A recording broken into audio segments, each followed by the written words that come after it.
Hindi po advantage kay Pangulong Marcos, politics is addition.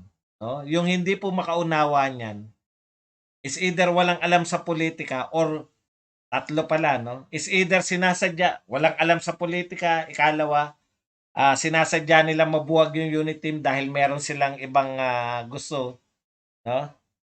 At ikatlo, bugok lang talaga yung mga vlogger na yun. Okay? Kasi hindi ko makita yung logic eh. Pangulo ng Pilipinas yung sinusuportahan mo kuno. Pero gusto mong yung pinakamalaking kaalyado ng Pangulo ng Pilipinas, gusto mong humiwalay. Imposible. Walang politiko na mag-iisip. Kaya nga, it's either ikaw ay wala kang kamalay-malay sa politika, nausuhan ka lang siguro, dati siguro, baka ang purpose mo lang, magtinda ka ng pampapogi o pampaganda. Tapos bigla mong nasubukan na suportahan si Duterte, dumami ang ano mo, dumami supporter mo dahil nag-Duterte ka. Uso-uso lang, walang katotoran yan. Yung sinabi natin, 'di ba, walang talab sa mga Marcos at Duterte yung paninira ng Dilawan at Kakamping. Meron nag-comment kanina. Ang sabi niya, wala rin naman talab yung ginagawa mo sa mga kalaban eh. Ano ngayon? Talo na naman sila eh. Yan yung ano eh, na wala naman daw. Ano bang ibig mo sabihin walang talab? Nanalo na ba sila? Sasabihin, kaya walang talab kasi very popular pa rin sila Pangulong Marcos at si Pangulong Duterte at saka yung Vice President Sara Duterte. Diba? Very popular pa rin sila sa tao. Ang sinasabi ko, walang talab kahit na anong paniniraan nyo. Hindi katulad nung Binay time. Siniraan nyo si Binay from very popular. Bumagsak talaga yung popularity ni Binay. Pang ilan ba si Binay na tumakbo? Diba? Bagsak talaga eh. Ito hindi nyo magawa kay BP Sara. Tapos ang sabi niya, reaction niya, kaya gusto kong sagutin kanina pa eh. Ang sabi ni nung isang nagtatanong, nagtanong kanina, wala rin naman talab yung ano eh, wala rin naman talab yung ginagawa niyong paninira sa kalaban nila Pangulong Duterte. Bakit nanalo na ba sila?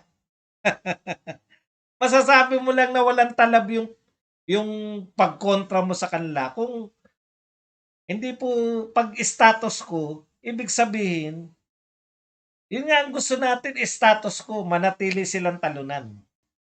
Wag po kayo manggigil pag kung talagang kayo supporter ng mga vlogger. Matuwa po kayo kung ang vlogger ay kumikita po sa vlog nila, no? Kasi parang may minamasama niya na kumikita ako eh. Pwede ka namang umalis eh, 'di ba? Wala tayong problema. Matagal ka na rito eh. Ewan ko kung ano kinagagalit mo sa akin. Hindi ko alam kung bakit ka ano ba may nasabi ba ako sa iyo? Kakilala ba kita? Hindi ko kilala kita dahil nagko-comment ka diyan. Pero para personalin mo ko na may nagpakape na naman, magkikita na naman. Ano ngayon? Akala mo ba narito pa ako kung hindi ako kumikita? Posible naman. 'Di ba? Maging ano tayo, hindi 'to kawang gawa, 'no? Hindi kawang gawa 'tong ginagawa ko.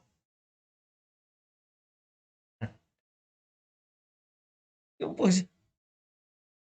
yung mga mas mahihina nga sa akin eh, kumikita eh. Tapos matuwa po kayo kasi nakikita nyo ako na very independent. Hindi po ako umaasa sa politiko, sa kita ko.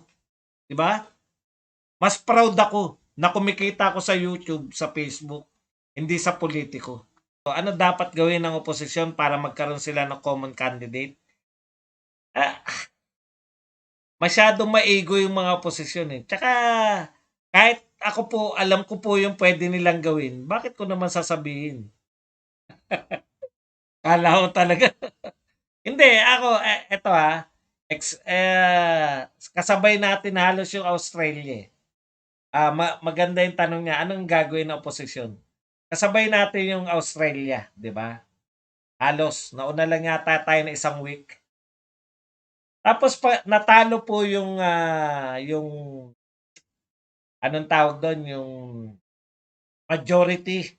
Yung dating, kasi ano sila yung parliamentary. Ibig sabihin, yung dating namumuno sa kanilang partido natalo. No, naungusan sila ng other party. So alam nyo kung ano yung ginawa ng partido nila? Nag-concede. Agad-agad ha. Pagka-election ngayong araw, nag-concede na sila. Talo na eh. Hindi mo naman mababago yan pag hindi ka nag-concede. Nag-concede, tapos nag-meeting at naghanap ng bagong leader. In contrast po, no? Yung nag-assessment sila. Bakit tayo natalo? So nag-concede, tinanggap yung pagkatalo. Ikalawa, nag-usap sila kung bakit sila natalo, assessment. At ikatlo, maghanap sila ng bagong leader, which is hindi ginagawa ng ating opposition. Hindi nagko-concede. Gusto nilang palabasin na the real president is si Lenny. Si Lenny pa rin. Tapos, kung hindi sila nagko-concede, hindi sila naniniwala na sila'y natalo, wala silang assessment na gagawin. Ano, saan tayo natalo, bakit tayo natalo. Wala silang gagawin kasi ang paniniwala nila sila nanalo. Kung sila nanalo, si Lenny pa rin. Si Lenny dapat. Nadaya lang si Lenny. Di ba? Wala silang gagawin eh. Kaya ang opposition mananatiling talunan. Boss Baz, kumusta na kayo ngayon sa Manila? Balita ko eh, makapalang smog dyan at saka nag-alboroto din ng tal sa Batangas. Ingat kayo dyan sa NCR at iba pang lugar. Nakatagal nga tayo sa COVID. Yan pa, puta smog. Yung mga nakaabot po sa Pinatubo, wala po yung ano na, yung pagputok ng taal na yan, wala. Usok lang yan. Yung Pinatubo, umulan talaga sa bawat bubong, eh, di ba? Naniniwala ka bang tumanggap ng bribe si Andy? Naniniwala po ko sa asawa niya, no? Kasi asawa, mahirap talaga. Eto po, kung meron kang hindi maipaliwanag na yaman, 'di ba? Ano man mahirap kasi sabihin na bribe eh. 'Di ba? Hindi ko masabi. Pero kung hindi mo maipaliwanag yung yaman mo at ang nagbubibisto sa iyo na meron kang allegedly ay meron kang ill-gotten wealth. Kung bilyon-bilyon yan at hindi mo kayang ipaliwanag na yan ay nakuha mo sa pagnenegosyo. Kasi bilyonaryo ka pala. Kilala natin lahat ng mga bilyonaryo sa Pilipinas, di ba? Wala namang Andy Bautista doon na meron kang malaking negosyo. Kumbaga, kung ikaw ay nagngangalan Ramon Ang at bilyonaryo ka, hindi nakakapagtaka kasi San Miguel Corporation o kaya bilyar ka. Hindi nakakapagtaka. Pero Bautista, Andy Bautista, at may bilyon kang halaga. Ayon sa asawa niya, hindi naman po, di umano.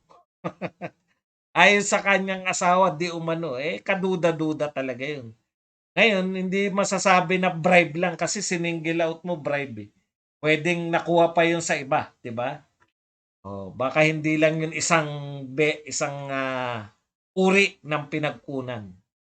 Kaya maganda pong subaybayan yan. Maganda sana makita ko kayo dito sa Japan sa laban ni Alas. Zealand Laude. Opo, sana nga po. Ang problema kasi, sila Kuya Joseph, walang problema. US sila eh. Wala silang problema sa mga visa, basta US eh. Alam mo naman dito, pag na-approve pa yung visa ko, kasi tignan nyo naman mukha ko, mukhang mandurugas talaga eh. Wag po kayo mag-alala, pag napunta po ako ron, libre po pa picture, 20